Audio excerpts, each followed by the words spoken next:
À quelques jours du coup d'envoi de la Coupe d'Afrique des Nations 2017, le chef de l'État, Ali Bongo Ondimba, a procédé à la coupure du ruban inaugural et au dévoilement de la plaque du stade ce 9 janvier 2017 à Oyem. Ce stade de 20 200 places est dénommé Ngong Stadium, ce qui signifie en langue fan du Gabon le stade des immortels. Il va recevoir les rencontres du groupe C, composé de la Côte d'Ivoire, du Togo, de la RDC et du Maroc. Je dois dire que la finition me comble de joie dans la mesure où ce stade est magnifique, il est beau, il n'y a rien à dire. Et je pense que les spectateurs aussi sont tous bien assis, à une bonne distance de l'aire de jeu. Donc la vision sera excellente pour les spectateurs. La pelouse est, ma foi, en très bon état. Le moment où le continent nous fait confiance, une attitude de boycott non seulement n'est pas digne au regard de ce que nous sommes, au regard de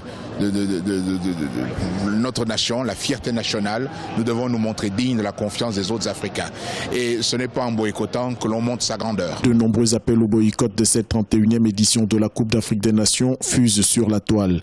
Des comportements que fustige le chef de l'État, Ali Bongo Ondimba, qui a pu tester la qualité de la pelouse et des sièges de cette infrastructure sportive. Pendant 3 semaines, la communauté internationale vivra au rythme de la Coupe d'Afrique des Nations de football. Ce sont les noms des villes de notre pays qui seront à l'honneur et qui seront connues de l'Afrique entière. Je profite de cette occasion pour appeler les populations de Wellington à s'impliquer massivement pour que la fête soit belle. 717 jours ont suffi pour la construction de ce stade au contour moderne. Un joyau architectural qui va accueillir son premier match le 16 janvier 2017 avec l'opposition entre la Côte d'Ivoire tenant du titre et le Togo en match comptant pour l'ouverture des rencontres du groupe C.